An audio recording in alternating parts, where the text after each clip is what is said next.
Hello friends, नमस्कार। स्वागत है आप सभी का हमारे YouTube channel Bihar exam special में। तो आज की इस वीडियो में हम बिहार दरोगा एडिटोरियल वॉल्यूम 2 का प्रैक्टिस सेट नंबर 13 देखने वाले हैं। और इससे पहले जो है हम प्रैक्टिस सेट नंबर 1 से लेकर 12 तक करा चुके हैं। अगर आपने अभी तक नहीं देखा है तो हमारे यूट्यूब चैनल पर जाकर प्लेलिस्ट में जाकर जो आप लोग वहाँ से देख सकते हैं। और ये जो सेट हम डिस्कस करा रहे हैं ये आप लोग सब लोग को है सबसे पहले सेट को लगा लेना होगा और उसके बाद ही ये जो है वीडियो को देखना होगा, तभी जाकर आप लोग को बेनिफिट होगा। और ये जो सेट लगाए हैं आप लोग कितना स्कोर है आप लोग कमेंट में ज़रूर बताइएगा।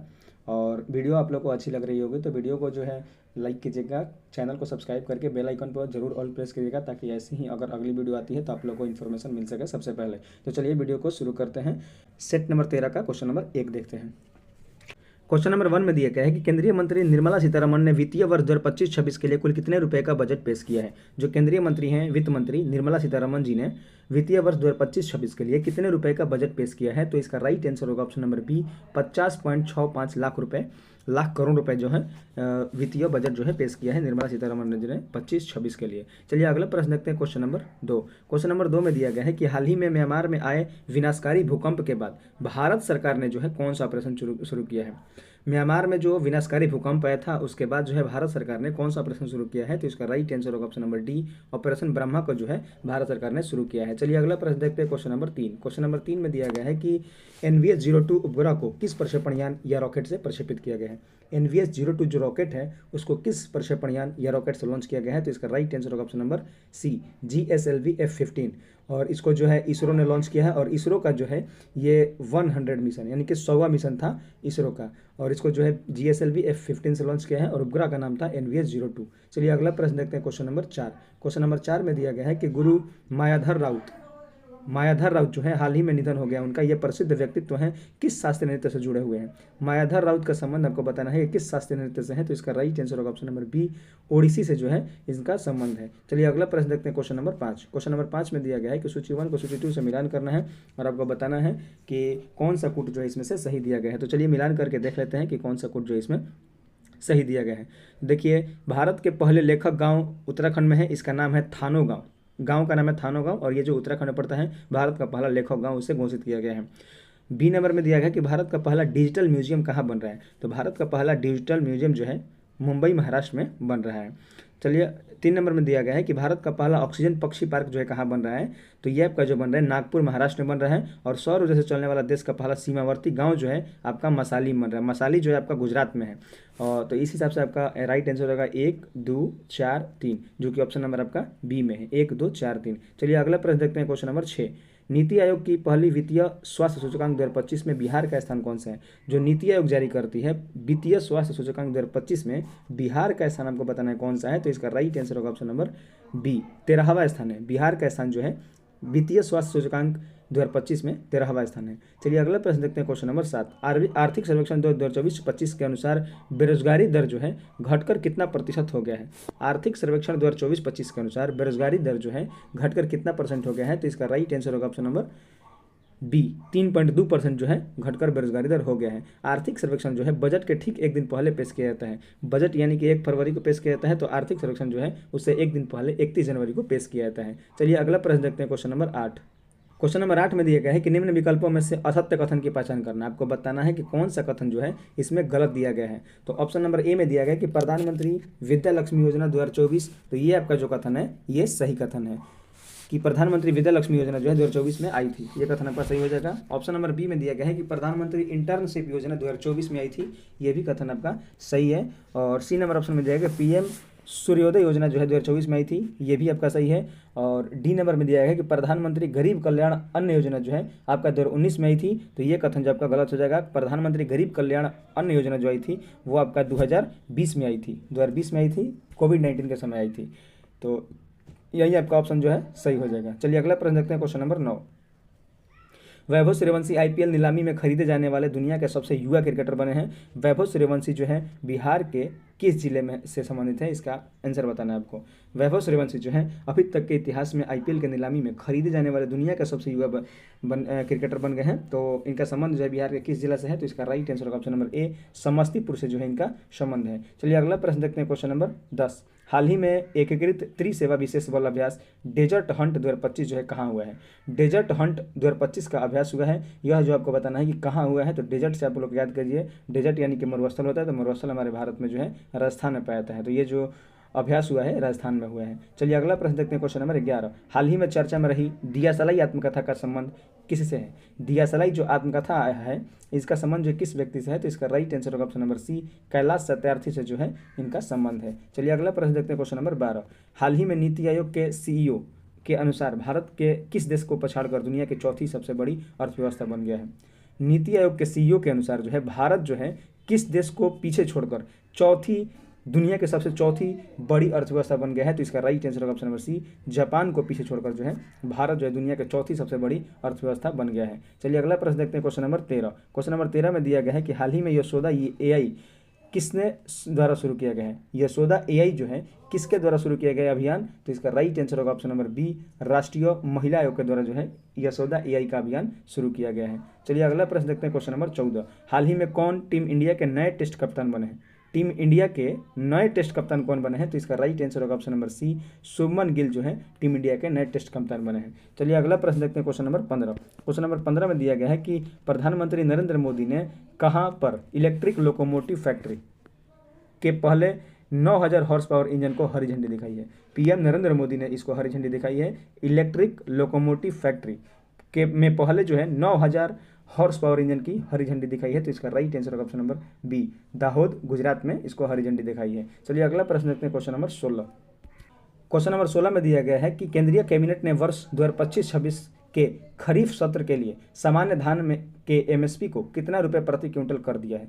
केंद्रीय कैबिनेट जो है वर्ष 2025-26 के लिए खरीफ सत्र के लिए सामान्य धान के MSP को कितना रुपए प्रति क्विंटल आवंटन कर दिया गया है? तो इसका राइट आंसर होगा ऑप्शन नंबर बी, 2369 रुपए प्रति क्विंटल कर दिया है। चलिए अगला प्रश्न देखते हैं, क्वेश्चन नंबर 17। हाल ही में 46वें आसियान शिखर सम्मेलन 2025 का आयोजन कहाँ किया गया है? 46वां क्रम का हुआ है आसियान शिखर सम्मेलन जो हुआ है 2025 में, इसका आयोजन आपको बताना है कहाँ हुआ है। तो इसका राइट आंसर होगा ऑप्शन नंबर ए, कुआलालंपुर यानी कि मलेशिया में जो है 46वें आसियान शिखर सम्मेलन 2025 का आयोजन हुआ है। और इससे पहले वाला जो आसियान हुआ था 44वां 45वां वो आपका वियंतियन लाओस में हुआ था। चलिए अगला प्रश्न देखते हैं, क्वेश्चन नंबर 18। भारतीय अंतरिक्ष अनुसंधान संगठन ISRO, Indian space research organisation इसका इंग्लिश में फुल फॉर्म होता है, ने 2025 को कौन सा वर्ष घोषित किया है? इसरो ने जो वर्ष 2025 है इसको कौन सा वर्ष घोषित किया है? तो इसका राइट आंसर होगा ऑप्शन नंबर ए, गगनयान वर्ष जो है इसको घोषित किया है। चलिए अगला प्रश्न देखते हैं, क्वेश्चन नंबर 19। क्वेश्चन नंबर 19 में दिया गया है कि निम्नलिखित कथनों में से कौन सा कथन जो है असत्य है? असत्य कथन यानी कि गलत कथन की पहचान करना है कि आपको कौन सा कथन जो है गलत दिया गया है। ऑप्शन नंबर ए में दिया गया है कि 1980 के दशक में जनहित याचिका भारत में विकसित हुई थी। तो ये कथन आपका सही है कि 1980 के दशक में जो है भारतीय जनहित याचिका यानी कि PIL जो है भारत में आई थी। और ऑप्शन नंबर बी में दिया गया है कि पर्यावरण से संबंधित समस्या के लिए भी जनहित याचिका दायर की जा सकती है। ये भी कथन सही है कि पर्यावरण से संबंधित अगर समस्या होती है तो उसके लिए भी जनहित याचिका जो है दायर की जा सकती है। ये कथन भी आपका सही हो जाएगा। सी नंबर में दिया गया है कि भारत में जनहित याचिका लाने वाले PN भगवती थे। ये भी कथन सही है कि PN भगवती के समय ही PIL भारत में आई थी। और डी नंबर में दिया गया है कि यह याचिका जो है केवल सर्वोच्च न्यायालय में ही दायर की जा सकती है। तो यह कथन जो है आपका गलत है, केवल सर्वोच्च न्यायालय में यह याचिका जो है दायर नहीं की जा सकती है।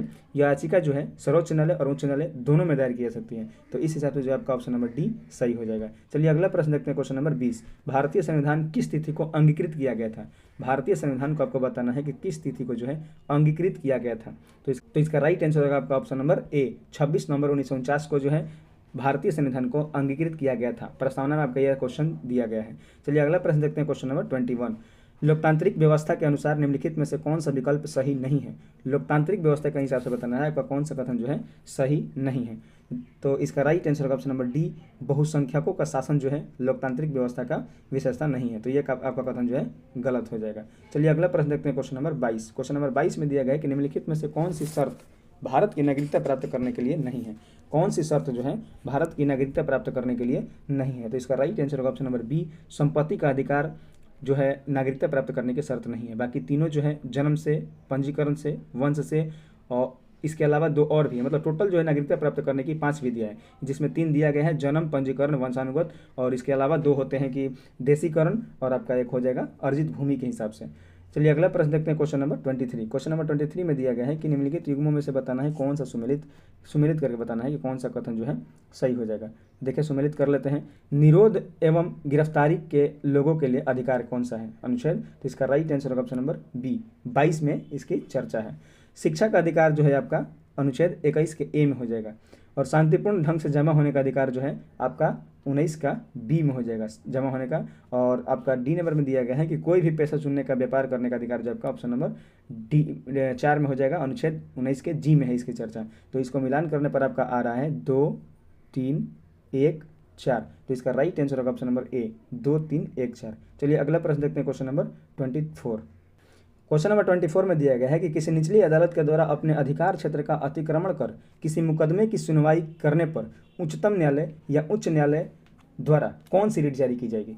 अगर कोई निचली अदालत है उसके द्वारा जो है अपने अधिकार क्षेत्र का अतिक्रमण करके किसी मुकदमे की सुनवाई कर रहा है तो उच्चतम न्यायालय या उच्च न्यायालय के द्वारा जो है कौन सी रिट जारी की जाएगी? तो इसका राइट आंसर होगा ऑप्शन नंबर बी, प्रतिषेध आदेश जो है ऊपरी न्यायालय के द्वारा निचली न्यायालय के खिलाफ जारी किया जाता है। चलिए अगला प्रश्न देखते हैं, क्वेश्चन नंबर 25। क्वेश्चन नंबर 25 में दिया गया है कि निम्नलिखित में से कौन सा विषय जो है 11वीं अनुसूची में सम्मिलित है? आपको बताना है कौन सा विषय जो है 11वीं अनुसूची में सम्मिलित है। तो देख लेते हैं। एक में दिया गया कि लघु सिंचाई, जल प्रबंधन और जल संचय का विकास, ये आपका जो है 11वीं अनुसूची में शामिल है। दूसरा दिया गया कि पेयजल, तो ये भी आपका शामिल है। और तीसरा दिया गरीबी उन्मूलन कार्यक्रम, तो ये भी आपका शामिल है। चौथा में शिक्षा है यानी कि प्राथमिक और माध्यमिक स्तर की, तो ये भी आपका शामिल है। पांचवा जो है तकनीकी प्रशिक्षण और व्यावसायिक शिक्षा, तो ये भी आपका जो है शामिल है। तो इसका राइट आंसर होगा ऑप्शन नंबर डी, उपयुक्त सभी जो है इसमें शामिल है 11वीं अनुसूची में। चलिए अगला प्रश्न देखते हैं, क्वेश्चन नंबर 26। क्वेश्चन नंबर 26 में दिया गया है कि बिहार में जेपी आंदोलन से संबंधित निम्नलिखित कथनों में से कौन सा कथन जो है असत्य है? असत्य कथन की आपको पहचान करना है कि कौन सा कथन जो है असत्य है। तो देख लीजिए असत्य कथन देख लेते हैं इसमें से कौन सा है। 1974 में मार्च माह में बढ़ती हुई कीमतों, खाद्यान्न के अभाव, बेरोजगारी और भ्रष्टाचार के खिलाफ बिहार के छात्रों ने आंदोलन छेड़ दिया था। तो ये जो कथन है आपका सही हो जाएगा कि 1974 में जो है जेपी आंदोलन की शुरुआत हुई थी। और किस लिए हुई थी? तो मार्च महीना में जो है बढ़ती कीमतों के खिलाफ और खाद्यान्न के अभाव में बेरोजगारी और भ्रष्टाचार के खिलाफ जो है बिहार के छात्रों ने जो है यह आंदोलन को शुरू किया था। ऑप्शन नंबर बी में दिया गया है कि छात्रों ने अपने आंदोलन की अगुवाई के लिए जयप्रकाश नारायण को बुलाया था। तो ये भी कथन आपका सही हो जाएगा। ऑप्शन नंबर सी में दिया गया है कि जेपी ने छात्रों का निमंत्रण इस शर्त पर स्वीकार किया कि आंदोलन जो है अहिंसक रहेगा और अपने को सिर्फ बिहार तक ही सीमित रखने का कहा था। तो ये कथन जो आपका गलत हो जाएगा क्योंकि जो है उन्होंने बिहार तक सीमित रखने की बात नहीं कही थी। ठीक है। और ऑप्शन नंबर डी में दिया गया है कि जयप्रकाश नारायण के नेतृत्व में चल रहे आंदोलन के साथ ही रेलवे के कर्मचारियों ने एक राष्ट्रव्यापी हड़ताल किया था। तो ये भी कथन आपका सही है। तो इसका राइट आंसर होगा ऑप्शन नंबर सी। आपसे गलत पूछा गया तो इसका राइट आंसर होगा ऑप्शन नंबर सी। देखिए ये जो क्वेश्चन में हम 2 से 3 बार इसलिए बोल रहे हैं ताकि आप लोग क्वेश्चन जो है यहीं पर याद हो जाए और अच्छे से समझ में आ जाए। तो आप लोग को सिर्फ यही गुजारिश है कि आप लोग जो है वीडियो को शुरू से लेकर अंत तक देखिएगा, इसकी बिल्कुल ही मत कीजिएगा, नहीं तो एक एक क्वेश्चन जो है आपका बहुत इंपॉर्टेंट होने वाला है इस सीरीज का। चलिए अगला प्रश्न देखते हैं, क्वेश्चन नंबर 28। पंचायत समिति के प्रधान या प्रमुख का चुनाव कौन करता है? पंचायत समिति का जो चुनाव होता है उसको चुनाव कौन करता है? तो इसका राइट आंसर हो जाएगा ऑप्शन नंबर सी।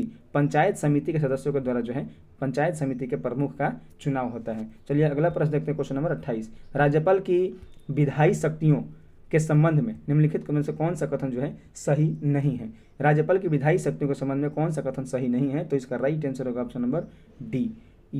वह जो है स्वविवेक से मुख्यमंत्री और अन्य मंत्री की नियुक्ति एवं उनमें पद वितरण कर सकता है। तो यह कथन गलत है। अपने विवेक से नहीं करते हैं। मुख्यमंत्री की नियुक्ति जो है वो बहुमत दल के नेता से चुनते हैं और अन्य मंत्री की नियुक्ति जो है मुख्यमंत्री की सलाह पर करते हैं। बाकी सभी कथन सही है आपका कि उसे राज्य विधानमंडल का सत्र बुलाने और उसका सत्रावसान करने और विधानसभा को विघटित करने का अधिकार है। तो ये आपका सही हो जाएगा। विधानसभा का चुनाव के बाद पहले सत्र में और प्रत्येक वर्ष के पहले सत्र में राज्यपाल विधानमंडल को संबोधित करता है। तो ये भी आपका सही हो जाएगा। सी नंबर में दिया गया है कि जब विधानमंडल का सत्र नहीं चल रहा तो उसे अध्यादेश जारी करने का अधिकार है। ये भी कथन आपका सही है। तो इसका right answer option number D, यही कथन जो आपका गलत हो जाएगा। चलिए अगला प्रश्न देखते हैं, क्वेश्चन नंबर 29। निम्नलिखित में से कौन सा निर्वात में यात्रा नहीं कर सकता है? निर्वात में यात्रा नहीं कर सकता है कौन सा निम्नलिखित में से? तो इसका राइट आंसर होगा ऑप्शन नंबर सी। ध्वनि जो है निर्वात में यात्रा नहीं कर सकती है क्योंकि ध्वनि के निर्वात मतलब कि ध्वनि को गमन करने के लिए किसी न किसी माध्यम की आवश्यकता होती है और निर्वात में कोई माध्यम होता नहीं है, इसलिए जो है निर्वात में यात्रा नहीं कर सकती है। चलिए अगला प्रश्न देखते हैं, क्वेश्चन नंबर 30। क्वेश्चन नंबर 30 में आपको सूची 1 को सूची 2 से सम्मिलित करना है, आपको बताना है कौन सा पुट जो है सही है। तो चलिए मिलान कर लेते हैं। 1 नंबर में दिया गया कि होलोग्राफी जो है आपका डेविस गैबर ने खोज किया था, और विद्युत अपघटन का नियम का जो है फैराडे ने खोज किया था, और शीतलन का नियम जो है आपका न्यूटन ने खोज किया था, और दाब का नियम जो है आपका पास्कल ने खोज किया था। तो इसका मिलान करने पर आपका आ रहा है 3 1 4 2। तो इसका राइट आंसर होगा ऑप्शन नंबर ए 3 1 4 2। चलिए अगला प्रश्न देखते हैं, क्वेश्चन नंबर 31। पारिस्थितिकी तंत्र में किसका एक तरफा परिवहन होता है? पारिस्थितिकी तंत्र में किसका एक तरफा परिवहन होता है? तो इसका राइट आंसर होगा ऑप्शन नंबर ए मुक्त ऊर्जा का जो है पारिस्थितिकी तंत्र में एक तरफा परिवहन होता है। क्वेश्चन नंबर 32 देखते हैं। किसी पिंड का वेग जो है समरूप कहा जाता है। किसी पिंड का वेग जो है समरूप कहा जाता है जब वेग का मान नियत रहे, कि वेग की दिशा का नियत रहे, कि वेग का मान और दिशा दोनों अपरिवर्तित रहे, कि वेग का मान और दिशा दोनों परिवर्तनशील हो। वेग जो है समरूप कब कहा जाता है? तो इसका राइट आंसर होगा ऑप्शन नंबर सी, वेग का मान और दिशा दोनों अपरिवर्तित रहेगा तब वेग जो है समरूप कहा जाएगा। चलिए अगला प्रश्न देखते हैं, क्वेश्चन नंबर 33। यदि कोई ग्रह सिकुड़ना शुरू कर दे तो जी का मान क्या होगा? गुरुत्वीय त्वरण का मान क्या होगा? अगर कोई ग्रह जो है सिकुड़ना शुरू कर दे तो जी का मान जो है क्या होगा? तो इसका राइट आंसर होगा ऑप्शन नंबर ए, जी का मान जो है बढ़ने लगेगा। चलिए अगला प्रश्न देखते हैं, क्वेश्चन नंबर 34। उत्तल लेंस की फोकस दूरी सबसे अधिकतम किस रंग में होती है? उत्तल लेंस जो है इसकी फोकस दूरी जो है किस रंग में अधिकतम होगी? तो इसका राइट आंसर होगा ऑप्शन नंबर डी, लाल रंग में जो है उत्तल लेंस की फोकस दूरी अधिकतम होती है। चलिए अगला प्रश्न देखते हैं, क्वेश्चन नंबर 35। सीमेंट के जमने की दौरान क्रिया होती है, कौन सी क्रिया होती है? सीमेंट के जमने के दौरान जो है कौन सी क्रिया होती है? तो इसका राइट आंसर होगा ऑप्शन नंबर सी, सीमेंट का जल योजन होता है सीमेंट के जमने के दौरान। चलिए अगला प्रश्न देखते हैं, क्वेश्चन नंबर 36। नियॉन का बोर बोरी नियम के अनुसार कौन सा सही इलेक्ट्रॉनिक विन्यास है? नियॉन जिसका परमाणु संख्या 10 होता है, इसको आपको बताना है कि बोर बोरी के नियम के अनुसार जो है आपका कौन सा सही इलेक्ट्रॉनिक विकास है, यानी कि इलेक्ट्रॉनिक कॉन्फ़िगरेशन है। तो इसका राइट आंसर होगा ऑप्शन नंबर बी, 2 और 8 इसका इलेक्ट्रॉनिक कॉन्फ़िगरेशन हो जाएगा। चलिए अगला प्रश्न देखते हैं, क्वेश्चन नंबर 37 नंबर क्वेश्चन में दिया गया है कि बारूद में गंधक की उपस्थिति क्या करता है? बारूद में जब गंधक हम मिला देंगे तो उसमें क्या करता है, इसका कार्य क्या है गंधक का? तो इसका राइट आंसर होगा ऑप्शन नंबर ए, ज्वलन ताप को घटा देता है, मतलब कि बहुत जल्दी जलने के लिए प्रेरित करता है गंधक। चलिए अगला प्रश्न देखते हैं, क्वेश्चन नंबर 38 नंबर क्वेश्चन में आपको मिलान करने के लिए दिया गया है। तो चलिए मिलान करके देख लेते हैं कौन सा ऑप्शन जो आपका सही आ रहा है। गोल्डस्टीन जो है, गोल्डस्टीन ने किसकी खोज किया था? तो आपका गोल्डस्टीन ने प्रोटॉन की खोज किया था, और चैडविक ने जो है आपका न्यूट्रॉन की खोज किया था, और जे थॉमसन जो है आपका इलेक्ट्रॉन की खोज किया था, और जॉन डॉल्टन जो आपका परमाणु सिद्धांत दिया था। तो आपको मिलाने पर आ रहा है 2 3 4 1, जो कि ऑप्शन नंबर ए में है, 2 3 4 1। तो इसका राइट आंसर होगा ऑप्शन नंबर ए। चलिए अगला प्रश्न देखते हैं, क्वेश्चन नंबर 39। मरकरी का महत्वपूर्ण अयस्क कौन सा है? मरकरी यानी कि पारा का महत्वपूर्ण अयस्क कौन सा है? तो इसका राइट आंसर होगा ऑप्शन नंबर ए, सिनेबार जो है मरकरी का महत्वपूर्ण अयस्क है, और सिनेबार का रासायनिक सूत्र होता है Hgs। चलिए अगला प्रश्न देखते हैं, क्वेश्चन नंबर 40। पाचन के दौरान पित्त की भूमिका क्या होती है? पाचन के दौरान जो पित्त होता है उस कौन सा कार्य करता है? तो इसका राइट आंसर होगा ऑप्शन नंबर डी, वसा का पायसीकरण करता है पित्त। चलिए अगला प्रश्न देखते हैं, क्वेश्चन नंबर 41। पौधों में लचीलापन एक ऊतक के कारण होता है, वह कौन सा ऊतक है आपको बताना है। पौधे में जो लचीलापन होता है वो किस ऊतक के कारण होता है? तो इसका राइट आंसर होगा ऑप्शन नंबर बी, कोलेनकाइमा जो ऊतक पाया जाता है पौधे में, इसी कारण जो है पौधे में लचीलापन आता है। चलिए अगला प्रश्न देखते हैं, क्वेश्चन नंबर 42। निम्नलिखित में से कौन सा कथन जो है सत्य कथन है, यानी कि सही कथन की पहचान करना है आपको, कौन सा कथन सही है। तो ऑप्शन नंबर ए जो है आपका सही हो जाएगा कि अपचयन अभिक्रिया के दौरान परमाणु में इलेक्ट्रॉन ग्रहण होता है, मतलब कि अपचयन यानी कि अवकरण अभिक्रिया इसे कहते हैं, इसे इंग्लिश में कहते हैं रिडक्शन अभिक्रिया। रिडक्शन अभिक्रिया में जो आपका परमाणु में इलेक्ट्रॉन जो है ग्रहण होता है। तो यही आपका सही है, बाकी सभी जो है गलत है। इसमें प्रोटॉन दिया है गलत हो जाएगा, न्यूट्रॉन दिया गलत होगा, इसमें दिया गया इलेक्ट्रॉन, तो यह भी क्वेश्चन गलत हो जाएगा। चलिए अगला प्रश्न देखते हैं, क्वेश्चन नंबर 43। क्वेश्चन नंबर 43 में दिया गया है कि इसमें मिलान करने के लिए दिया गया है, और आपको बताना है कौन सा मिलान करने पर कुछ सही आ रहा है। चलिए मिलान कर लेते हैं। सबसे विषैली मछली जो है आपका स्टोन मीन हो जाएगी, और सबसे बड़ा विषाणु जो है आपका पॉक्स हो जाएगा, और सबसे ऊंचा स्तनपायी जो आपका जिराफ हो जाएगा, और सबसे छोटा जंतु जो आपका अमीबा हो जाएगा। तो मिलान करने पर आपका आ रहा है 3 2 4 1। तो इसका राइट आंसर हो जाएगा आपका ऑप्शन नंबर ए, 3 2 4 1। चलिए अगला प्रश्न देखते हैं, क्वेश्चन नंबर 44। क्वेश्चन नंबर 44 में दिया गया है कि निम्न में से कौन सा पादप हार्मोन पौधे की वृद्धि को रोकता है? कौन सा पादप हार्मोन जो है पौधे की वृद्धि को रोकता है, पौधे की वृद्धि नहीं होने देता है? तो इसका राइट आंसर होगा option number D, abscisic acid जो है पौधे की वृद्धि को रोकता है। चलिए अगला प्रश्न देखते हैं, क्वेश्चन नंबर 45। क्वेश्चन नंबर 45 में आपको मिलान करने के लिए दिया गया है, तो चलिए मिलान कर लेते हैं। सबसे बड़ी हड्डी जो है आपका कहाँ पाई जाती है? तो सबसे बड़ी हड्डी जो आपकी फीमर की हड्डी है, और सबसे बड़ी ग्रंथि जो है आपका यकृत हो जाएगा, सबसे बड़ी ग्रंथि, और सबसे छोटी पेशी जो होगी आपकी स्टेपीडियस होगी, सबसे छोटी हड्डी जो है स्टेपिज होगा। तो आपको मिलान करने पर आ रहा है 3 2 1 4। तो इसका राइट आंसर होगा ऑप्शन नंबर ए, 3 2 1 4। चलिए अगला प्रश्न देखते हैं, क्वेश्चन नंबर 46। क्वेश्चन नंबर 46 में भी आपका मिलान करने के लिए दिया, एक तरफ कोशिका अंगक दिया गया है और एक तरफ उसका कार्य दिया गया है कि वो कौन सा कार्य करता है। चलिए मिलान कर लेते हैं। माइटोकॉन्ड्रिया जो है क्या करता है, माइटोकॉन्ड्रिया जो है एटीपी का निर्माण करता है, और क्लोरोप्लास्ट जो है आपका प्रकाश संश्लेषण करता है, और राइबोसोम जो है आपका प्रोटीन का संश्लेषण करता है, और लाइसोसोम जो है आपका अंतःकोशिकीय पाचन करता है। तो मिलान करने पर आपका आ रहा है 4 1 2 3। तो इसका राइट आंसर होगा ऑप्शन नंबर सी, 4 1 2 3। चलिए अगला प्रश्न देखते हैं, क्वेश्चन नंबर 47।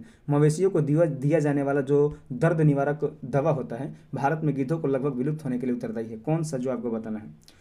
मवेशियों को दिया जाने वाला कौन सा दर्द निवारक दवा जो है भारत में गिद्धों के लगभग विलुप्त होने के लिए उत्तरदायी है, कौन से दवा कारण जो है भारत में गिद्ध जो है विलुप्त हो रहे हैं। तो इसका राइट आंसर होगा option number D, diclofenac. Diclofenac जो है इसके कारण जो है भारत में गिद्धों का लगभग विलुप्त होने के लिए उत्तरदायी है। चलिए अगला प्रश्न देखते हैं, क्वेश्चन नंबर 48। क्वेश्चन नंबर 48 में दिया गया है कि कार्बन के अपरूपों के संबंध में आपको बताना है कि कौन सा कथन सही नहीं है। गलत कथन की पहचान करना है कि कार्बन के अपरूप के संबंध में कौन सा कथन गलत है। तो इसका राइट आंसर हो जाएगा ऑप्शन नंबर डी, हीरा के बाद जो है ग्रेफाइट दूसरा कठोरतम ज्ञात पदार्थ है, यही कथन जो है आपका गलत हो जाएगा। बाकी सभी सही है कि ग्रेफाइट जो है विद्युत का सुचालक होता है, तो यह कथन सही है। हीरा कठोरतम ज्ञात पदार्थ है, ये भी आपका सही है। फ्लोरीन कार्बन का ही एक अपरूप है, ये भी आपका सही है। तीनों ऑप्शन जो सही दिया गया है, लेकिन ऑप्शन नंबर डी जो है ये आपका गलत दिया जाएगा। इसका राइट आंसर है ऑप्शन नंबर डी। चलिए अगला प्रश्न देखते हैं, क्वेश्चन नंबर 49। क्वेश्चन नंबर 49 में आपको दिया गया है कि निम्न युग्मों पर विचार कीजिए और आपको बताना है कि कौन सा युग्म जो है सुमेलित नहीं है। सुमेलित नहीं है, आपको बताना है कौन सा युग्म जो है आपका सुमेलित नहीं है। चलिए देख लेते हैं। महागढ़ा जो है उत्तर प्रदेश में है, तो ये आपका जो है सही है। बुरजहोम जो है कश्मीर में है, यह भी आपका सही है। और होल्लूर जो है आपका आंध्र प्रदेश में है, तो ये जो है आपका गलत हो जाएगा। होल्लूर जो है आपका कर्नाटक में है। और पय्यमपल्ली जो है आपका तेलंगाना में दिया गया है, तो पय्यमपल्ली जो है ये भी गलत हो जाएगा। पय्यमपल्ली जो है आपका तमिलनाडु में है। तो इसमें आपको सुमेलित नहीं पूछा है, तो सुमेलित जो है आपका 3 4 सुमेलित नहीं है। तो इसका right answer option number C, 3 4 हो जाएगा गलत। हल्लूर जो है आपका जो है, हल्लूर आपका आंध्र प्रदेश में न होकर कर्नाटक में है, और पय्यमपल्ली जो तेलंगाना में न होकर आपका तमिलनाडु में है। चलिए अगला प्रश्न देखते हैं, क्वेश्चन नंबर 50। क्वेश्चन नंबर 50 में दिया गया कि दक्षिणापथ के स्वामी के रूप में निम्नलिखित में से किस शासक को जाना जाता है। दक्षिणापथ के स्वामी जो है इसके रूप में किस शासक को जाना जाता है। तो इसका राइट आंसर ऑप्शन नंबर ए, सातवाहन वंश को जो है दक्षिणापथ के स्वामी के रूप में जाना जाता है। और गौतमी पुत्र सतकर्णी जो है और अन्य सातवाहन शासक जो है सभी को जो है दक्षिणापथ के स्वामी के रूप में जाना जाता है। चलिए अगला प्रश्न देखते हैं, क्वेश्चन नंबर 51। आर्यों ने सूक्तों की रचना की थी, किसके स्तुति में। आर्य जो है सूक्त की रचना किसने की थी, आर्य ने। और ये जो है किसकी स्तुति में किया था। तो इसका राइट आंसर ऑप्शन नंबर ए, देवताओं की स्तुति में जो है आर्यों ने सूक्तों की रचना की है। चलिए अगला प्रश्न देखते हैं, क्वेश्चन नंबर 52। क्वेश्चन नंबर 52 में दिया गया है कि अशोक के अभिलेखों के संदर्भ में आपको बताना है कि कौन सा कथन जो है सही नहीं है। अशोक के अभिलेखों के संदर्भ में बताना है कौन सा कथन सही नहीं है। तो चलिए देख लेते हैं। अशोक की राजाज्ञाओं को अभिलेखों के द्वारा समझाया गया है, तो ये आपका जो है सही हो जाएगा। और बी नंबर में दिया गया कि अशोक राजाज्ञाएं खरोष्ठी लिपि में लिखी जाती हैं अधिकांश, तो ये कथन गलत हो जाएगा। अधिकांश जो खरोष्ठी में नहीं थी, अधिकांश जो है ब्राह्मी लिपि में लिखी गई थी, तो यही जो आपका सही हो जाएगा। ऑप्शन नंबर सी में दिया गया है कि अशोक के अभिलेखों की भाषा आमतौर पर प्राकृत थी, तो ये आपका सही हो जाएगा। ऑप्शन नंबर डी में दिया गया कि अशोक की कुछ राजाज्ञाएं यूनानी भाषा में थी जो कि अफगानिस्तान में खुदवाई गई हैं, ये भी कथन सही है। तो आपका गलत क्वेश्चन पूछा था इसमें, तो ऑप्शन नंबर बी जो है आपका गलत हो जाएगा। चलिए अगला प्रश्न देखते हैं, क्वेश्चन नंबर 53। क्वेश्चन नंबर 53 में दिया गया गुप्तकालीन धर्म के संदर्भ में निम्नलिखित में से कौन सा कथन सही नहीं है, आपको बताना है कि गुप्तकालीन धर्म में से कौन सा जो है कथन सही नहीं आपको बताना है। तो इसका राइट आंसर हो जाएगा ऑप्शन नंबर बी, गुप्त नरेश जो है विष्णु के उपासक नहीं थे, यह कथन गलती है। यानी कि गुप्त नरेश जो विष्णु के उपासक थे, क्योंकि एक नंबर में दिया गया है कि हिंदू लोग शिव, शक्ति और विष्णु के उपासक थे, तो ये सही हो जाएगा। सी नंबर में दिया गया है कि देवताओं की मूर्तियों की पूजा के लिए छोटे छोटे देवगृह बनने लगे थे, ये भी कथन सही है। डी नंबर में दिया गया कि रामायण और महाभारत जैसे पुराने ग्रंथ और कुछ पुराण इस युग में जोड़े अथवा पुनः लिखे गए थे, तो ये भी कथन आपका सही हो जाएगा। चलिए अगला प्रश्न देखते हैं, क्वेश्चन नंबर 54। दिल्ली सल्तनत के किस शासक को एकता प्रथा को शुरू करने का श्रेय दिया जाता है। दिल्ली सल्तनत का बताना आपको कि कौन सा शासक है जिसको एकता प्रथा की शुरुआत किया था। तो इसका राइट आंसर होगा ऑप्शन नंबर डी, इल्तुतमिश ने जो है दिल्ली सल्तनत में एकता प्रथा की शुरुआत किया था, और इल्तुतमिश जो है आपका गुलाम वंश का शासक था। चलिए अगला प्रश्न देखते हैं, क्वेश्चन नंबर 55। मुगल काल में जमींदार शब्द का प्रयोग किसके लिए किया जाता था। मुगल काल में आपको बताना है कि जमींदार जो शब्द था वो किसके लिए प्रयोग किया जाता था। इसका राइट आंसर होगा ऑप्शन नंबर सी, दोनों के लिए। यानी कि किसी ग्राम के मुखिया के लिए जो राजस्व एकत्रित करता था उसके लिए भी जमींदार शब्द, और किसी क्षेत्र के स्थानीय सरदारों के लिए जो राजस्व संग्रह करता था, दोनों के लिए जो है जमींदार शब्द का प्रयोग किया जाता था। चलिए अगला प्रश्न देखते हैं, क्वेश्चन नंबर 56। क्वेश्चन नंबर 56 में आपको दिया गया है कि कौन सा कथन जो है सुमेलित है, आपको बताना है कौन सा सुमेलित है। तो एक तरफ जो है आपको रचना दिया है और एक तरफ जो है रचनाकार दिया है। तो देख लेते हैं। ऑप्शन नंबर ए में दिया गया है कि विक्रमोदेव चरित कल्हड़ ने लिखा है, तो ये कथन आपका गलत हो जाएगा। विक्रमांक देव चरित्र जो है आपका बिल्हड़ ने लिखा है, और राजतरंगिणी जो है आपका बिल्हड़ ने नहीं, राजतरंगी जो है कल्हड़ ने लिखा है, तो यह जो आपका अपोजिट दे दिया गया है। सी नंबर में देख गीत गोविंद जो है जयदेव ने लिखा है, तो ये कथन जो आपका सही हो जाएगा। गीत गोविंद जो है जयदेव ने, कथा सरित सागर जो है सूर्यदास ने नहीं, आपका कथा सरित सागर जो है सोमदेव ने लिखा है। तो इसका राइट आंसर होगा ऑप्शन नंबर सी, क्योंकि आपसे सही सुमेलित पूछा है तो ऑप्शन नंबर सी जो है आपका सही सुमेलित है। गीत गोविंद के लेखक हैं जयदेव। चलिए अगला प्रश्न देखते हैं, क्वेश्चन नंबर 57। टीपू सुल्तान के विरुद्ध अंतिम युद्ध में अंग्रेजी सेना का नेतृत्व किसने किया था? टीपू सुल्तान के साथ अंतिम जो युद्ध हुआ था 1799 ईस्वी में हुआ था, जिस युद्ध के बाद जो है टीपू सुल्तान की मृत्यु हो गई थी, उस युद्ध में जो है अंग्रेजी सेना का नेतृत्व किसने किया था? तो इसका राइट आंसर होगा ऑप्शन नंबर ए, लॉर्ड वेलेजली जो था, इसी ने जो है अंग्रेजी सेना का नेतृत्व किया था, क्योंकि लॉर्ड वेलेजली का जो शासनकाल है वो 1798 से लेकर 1805 ईस्वी तक था। चलिए अगला प्रश्न देखते हैं, क्वेश्चन नंबर 58। भगत सिंह के संदर्भ में आपको बताना है कि कौन सा कथन जो है सही है। सही कथन की पहचान करना है भगत सिंह के संदर्भ में। कथन नंबर 1 में दिया गया है कि ये हिंदुस्तान सोशलिस्ट रिपब्लिकन एसोसिएशन के संस्थापक सदस्य थे, तो ये कथन आपका सही हो जाएगा। हिंदुस्तान सोशलिस्ट रिपब्लिकन एसोसिएशन की स्थापना जो है 1928 ईस्वी में किया गया था, और ये भगत सिंह जो है इससे संस्थापक सदस्य में शामिल थे। और कथन नंबर 2 में देखा गया इन्होंने बीके दत्त यानी कि बटुकेश्वर दत्त के साथ मिलकर केंद्रीय विधानसभा में जो है 8 अप्रैल 1929 को बम फेंका था, ये भी कथन आपका सही है, यानी कि 1, 2 दोनों कथन जो आपका सही है, तो इसका राइट आंसर होगा ऑप्शन नंबर सी। चलिए अगला प्रश्न देखते हैं, क्वेश्चन नंबर 59। क्वेश्चन नंबर 59 में दिया गया कि लीग के द्वारा प्रत्यक्ष कार्रवाई दिवस किस तिथि को मनाने का आह्वान किया गया था? मुस्लिम लीग के द्वारा जो है प्रत्यक्ष कार्रवाई दिवस कब मनाया गया था? तो इसका राइट आंसर होगा ऑप्शन नंबर सी, 16 अगस्त 1946 ईस्वी को जो है प्रत्यक्ष कार्रवाई दिवस जो है मुस्लिम लीग के द्वारा शुरू किया गया था। चलिए अगला प्रश्न देखते हैं, क्वेश्चन नंबर 7। किसके शासनकाल में जजिया कर को समाप्त किया गया था? आपसे 60 नंबर क्वेश्चन में दिया गया है कि जजिया कर को समाप्त किसके शासनकाल में किया गया था? तो इसका राइट आंसर होगा ऑप्शन नंबर ए, जहांदार शाह ने जो है जजिया कर को समाप्त किया था। और औरंगजेब ने है, इससे पहले औरंगजेब शासनकाल कर रहा था, तो औरंगजेब ने जो है पुनः जजिया कर को 1579 ईस्वी में जो है शुरू किया था, जिसके बाद जो है जहांदार शाह ने इसको समाप्त कर दिया था। चलिए अगला प्रश्न देखते हैं, क्वेश्चन नंबर 61। निम्नलिखित में से कौन सा कथन असत्य यानी कि गलत कथन की पहचान करना है आपको कि कौन सा कथन जो है गलत है? तो ऑप्शन नंबर ए में दिया गया खिलाफत आंदोलन को प्रारंभ शौकत अली मोहम्मद अली ने किया था, ये कथन जो आपका सही है। ऑप्शन नंबर बी में दिया गया है कि इस आंदोलन को चलाने के लिए जो खिलाफत कमेटी बनी थी उसमें गांधी जी भी शामिल थे, ये भी कथन आपका सही है। ऑप्शन नंबर सी में दिया गया खिलाफत आंदोलन तुर्की के प्रति हो रहे अन्याय के खिलाफ चलाया गया था, ये भी आपका जो है सही है। ऑप्शन नंबर डी में दिया गया है कि खिलाफत आंदोलन से हिंदू मुसलमानों के बीच पुनः दूरी बढ़ी थी, तो ये कथन गलत हो जाएगा। खिलाफत आंदोलन में हिंदू मुसलमानों के बीच दूरी नहीं बढ़कर हिंदू मुस्लिम जो है इसमें एक होकर भाग लिए थे, तो इसका राइट आंसर होगा ऑप्शन नंबर डी। चलिए अगला प्रश्न देखते हैं, question number 62। Royal Indian navy विद्रोह जो है किस वर्ष शुरू हुआ था? रॉयल इंडियन नेवी यानी कि शाही नौसेना विद्रोह जो है आपका किस वर्ष शुरू हुआ था? तो इसका राइट आंसर होगा ऑप्शन नंबर सी, फरवरी 1946 में, यानी कि 18 फरवरी 1946 को जो है ये शुरू हुआ था। चलिए अगला प्रश्न देखते हैं, क्वेश्चन नंबर 63। प्रायद्वीपीय पठार के संदर्भ में निम्नलिखित में से कौन सा युग में जो है सही सुमेलित है? प्रायद्वीपीय पठार के संबंध में कौन सा युग में जो है सही सुमेलित है आपको बताना है। तो देख लीजिए, कथन नंबर 1 में देगा कि उत्तरी पश्चिमी विस्तार जो है अरावली पर्वत है, ये आपका सही है। पूर्वी विस्तार जो है मेघालय का पठार है, ये भी आपका सही है। दक्षिणी विस्तार जो है कार्डेमम की पहाड़ी है, ये भी आपका सही है। और पश्चिमी विस्तार जो है नल्ला मलाई रेंज है, गलत है। नल्ला मलाई रेंज जो है आपका पूर्वी विस्तार का हिस्सा है, तो आपका सही सुमेलित पूछा है, तो आपका 1, 2, 3 जो है आपका सही सुमेलित हो जाएगा। तो चलिए देख लेते हैं ऑप्शन नंबर किस में 1, 2, 3। 1, 2, 3 जो है आपका ऑप्शन नंबर सी में, तो इसका राइट आंसर होगा ऑप्शन नंबर सी। चलिए अगला प्रश्न देखते हैं, क्वेश्चन नंबर 64। निम्नलिखित में से कौन सा कथन असत्य यानी कि गलत कथन की पहचान करना है कि आपका कौन सा कथन जो है गलत है। ऑप्शन नंबर ए में दिया गया है कि हिमालय और शिवालिक के मध्य महत्वपूर्ण स्थल दून है, ये कथन आपका सही हो जाएगा कि हिमाचल हिमालय यानी कि लघु हिमालय और शिवालिक के बीच जो है स्थित स्थान को जो है दून कहा जाता है। ऑप्शन नंबर बी में दिया गया है कि वृहद हिमालय की घाटियों में भोटिया जनजाति के लोग निवास करते हैं। वृहद हिमालय के घाटियों में भोटिया प्रजाति के लोग निवास करते हैं, यह भी कथन आपका सही है।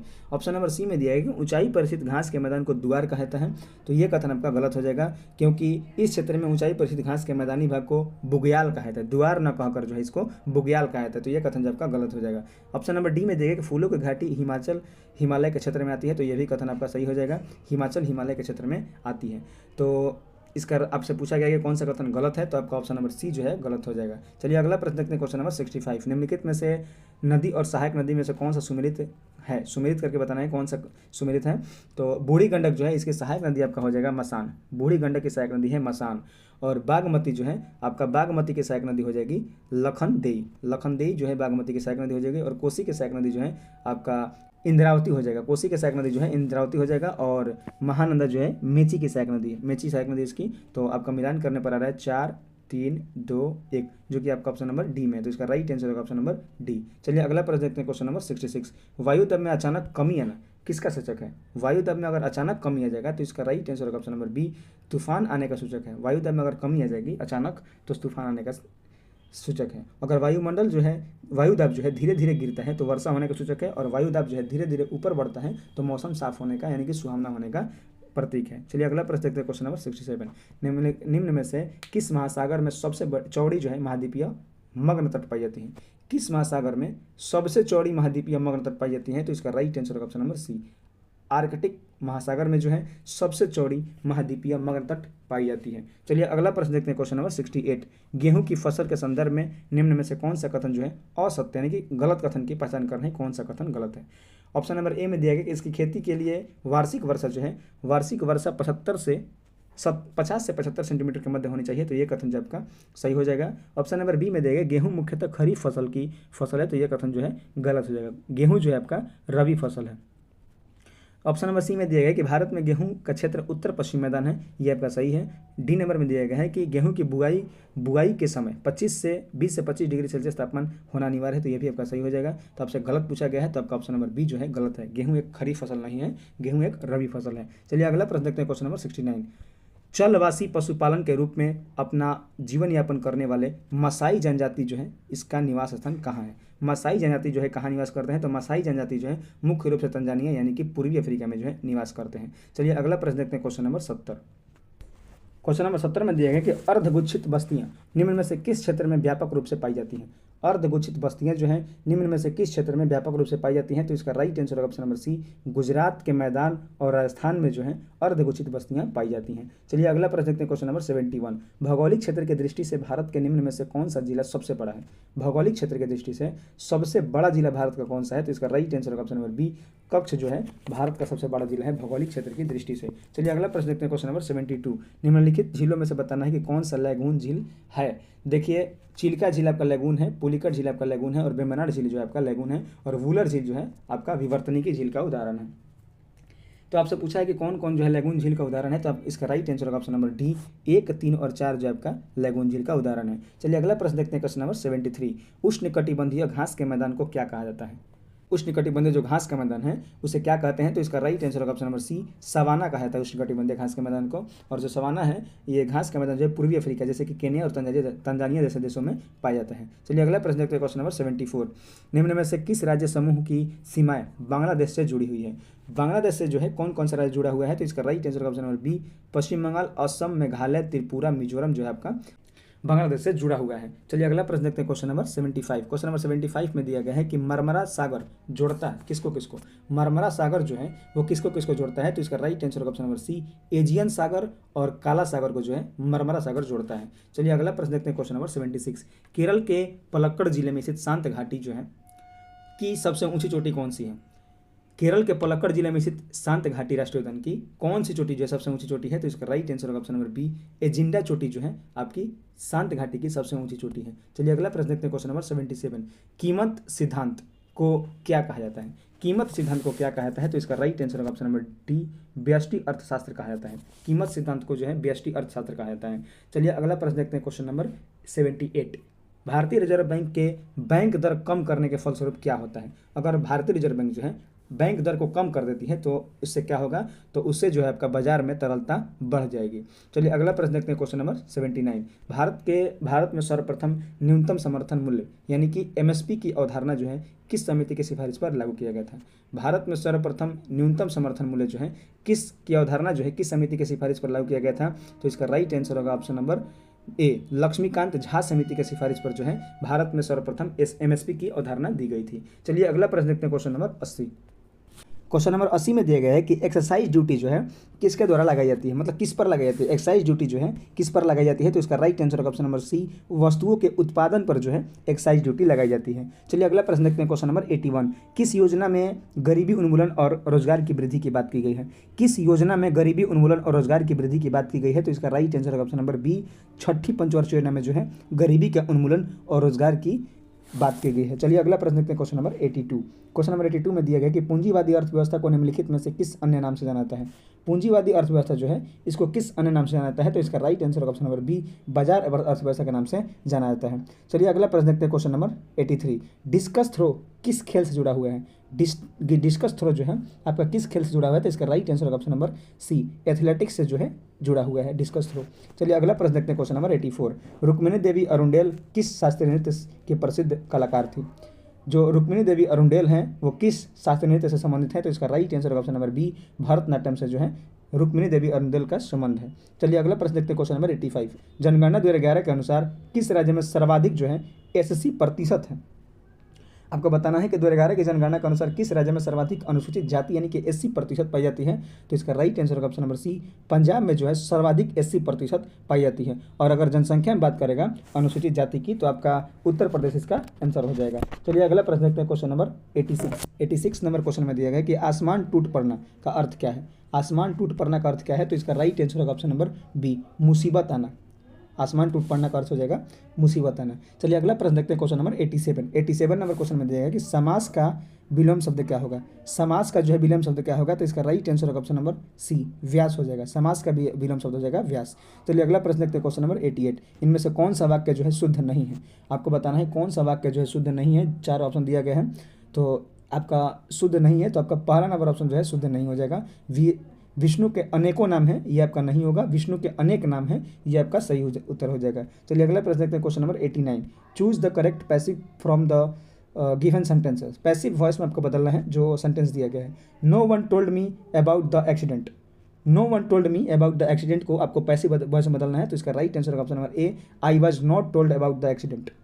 चलिए अगला प्रश्न देखते हैं, क्वेश्चन नंबर 90। क्वेश्चन नंबर 90 में दिया गया कि सूचना का अधिकार अधिनियम जो है कब से लागू हुआ था। सूचना का अधिकार अधिनियम जो है कब से लागू हुआ था, तो इसका राइट आंसर होगा ऑप्शन नंबर ए, 12 अक्टूबर 2005 इसी को ऑप्शन सूचना का अधिकार जो आपका लागू हुआ था। चलिए अगला प्रश्न देखते हैं, क्वेश्चन नंबर 91। क्वेश्चन नंबर 91 में भी आपका इंग्लिश दिया हुआ है। Select the most appropriate synonym of the word given in blank brackets to the fill in the blank.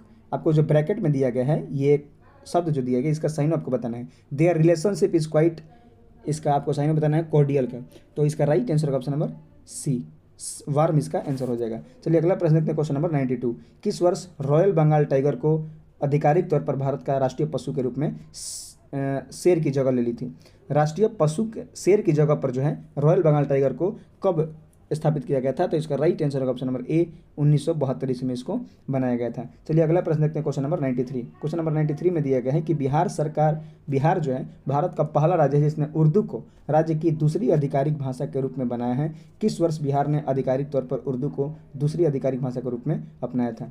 Bihar जो है भारत का पहला राज्य है जिसने दूसरी राजधानी के रूप में उर्दू को अपनाया है, तो यही बताना है आपको कि उर्दू को बिहार ने कब अपनाया था दूसरी भाषा के रूप में, तो इसका राइट आंसर होगा ऑप्शन नंबर बी, 1981 में जो इसको अपनाया था। चलिए अगला प्रश्न देखते हैं, question number 94। Choose the most appropriate word for the following. आपको मोस्ट अप्रोप्रिएट वर्ड चुनना है, ये भी आपका इंग्लिश क्वेश्चन है। राइजिंग एयर टेम्परेचर, आपको फिल इन द ब्लैंक्स भरना है। The physical nature of the our ocean, तो इसका राइट आंसर होगा ऑप्शन नंबर सी, अफेक्ट इसका आंसर हो जाएगा। आप लोग देखिए दरोगा के पीटी एग्जाम में जो आपका 2 से 3 क्वेश्चन इंग्लिश से, 2 से 3 क्वेश्चन हिंदी से और आपका 5 से 6 क्वेश्चन जो है आपका मैथ रीजनिंग से दोनों से मिलाकर रहता है। तो मतलब कि 10 से 12 क्वेश्चन आपका जो है मैथ रीजनिंग और इंग्लिश हिंदी से रहता है। तो आप लोग जो है इसको भी थोड़ा थोड़ा करके अभी से देखते रहिए, क्योंकि दरोगा का फॉर्म जो है बहुत ही जल्द आने वाला है। और दरोगा के पीटी हो जाने के बाद आपका मेंस में जो है आपका केवल और केवल मैथ रीजनिंग पूछता है। तो आप लोग अभी से ध्यान देते रहिएगा जिसका भी मैथ रीजनिंग वीक है, नहीं तो बाद में जाकर बहुत सारा प्रॉब्लम होने वाली है। तो चलिए अगला प्रश्न देखते हैं, क्वेश्चन नंबर 95 नंबर क्वेश्चन में जो आपका रीजनिंग का दिया हुआ है कि आपको ए के स्थान पर माइनस, बी के स्थान पर डिवाइड और सी के स्थान पर ऐड और डी के स्थान पर जो है मल्टीपल रखना है और आपको सॉल्व करना है इसको। तो इसका राइट आंसर होगा ऑप्शन नंबर सी, सॉल्व करना आपका 6 आंसर आएगा। चलिए अगला प्रश्न देखते हैं, क्वेश्चन नंबर 96। क्वेश्चन नंबर 96 में दिया गया कि यदि किसी आयत का विकर्ण और परिमाप 8 सेंटीमीटर और 24 सेंटीमीटर हो तो इसका क्षेत्रफल बताना है। देखिए आयत का विकर्ण आपका 8 सेंटीमीटर दे दिया गया है और परिमाप जो है आपका 24 सेंटीमीटर दे दिया गया है, तो इसका क्षेत्रफल आप लोग को निकालना है। तो इसका राइट आंसर होगा ऑप्शन नंबर सी, 40 जो है सेंटीमीटर स्क्वायर जो है इसका ऑप्शन आ जाएगा। चलिए अगला प्रश्न देखते हैं, क्वेश्चन नंबर 97। 150 मीटर लंबी एक ट्रेन 72 किलोमीटर पर आवर की चाल से चल रही है। चलते हुए टनल को जो है 50 सेकंड में पार करती है, तो टनल की लंबाई बताना है। ये आपका ट्रेन से क्वेश्चन है, तो इसका राइट आंसर होगा ऑप्शन नंबर सी, 850 मीटर जो है टनल की लंबाई आ जाएगा। चलिए अगला प्रश्न देखते हैं, क्वेश्चन नंबर 98। रवि ने एक महिला की ओर तस्वीर की ओर संकेत करते हुए कहा कि उसकी माँ का केवल एक नाती है और जिसकी माँ मेरी पत्नी है और मेरी पत्नी की कोई बहन नहीं है। तो उस फोटो वाली महिला का रवि से क्या संबंध है आपको बताना है। तो इसका राइट आंसर होगा ऑप्शन नंबर बी, पत्नी से संबंधित है। चलिए अगला प्रश्न देखते हैं, क्वेश्चन नंबर 99। किसी निश्चित धनराशि पर 2 वर्षों के लिए चक्रवृद्धि ब्याज 304.5 रुपये है और समान अवधि के लिए जो है साधारण ब्याज 290 रुपये है, तो प्रति वर्ष ब्याज की दर क्या है आपको बताना है। तो इसको सॉल्व करने पर आपका आंसर आएगा 10%, इसका राइट आंसर हो जाएगा। चलिए अगला प्रश्न देखते हैं, क्वेश्चन नंबर 100। जीरो आपका दिया है, सीरीज दिया हुआ है, आपको बताना है कि खाली स्थान पर जो है कौन सा अंक आएगा। तो इसको सॉल्व करने पर आपका जो है 252 आएगा, इसका राइट आंसर होगा ऑप्शन नंबर बी। चलिए इसी के साथ जो आपका सेट नंबर 13 समाप्त हो चुका है और आप लोग का स्कोर जो है इसमें कितना रहा आप लोग कमेंट में जरूर बताइएगा। और अगर आप लोग को वीडियो अच्छी लगी होगी तो वीडियो को जो है लाइक कर दीजिएगा और वीडियो को अपने दोस्तों में ज़्यादा से ज़्यादा शेयर कीजिएगा, ताकि वो लोग भी जो इस वीडियो को देखकर आप लोग के दरों की तैयारी में जो और बेहतर कर सकें। तो चलिए मिलते हैं नेक्स्ट वीडियो में सेट नंबर 14 के साथ।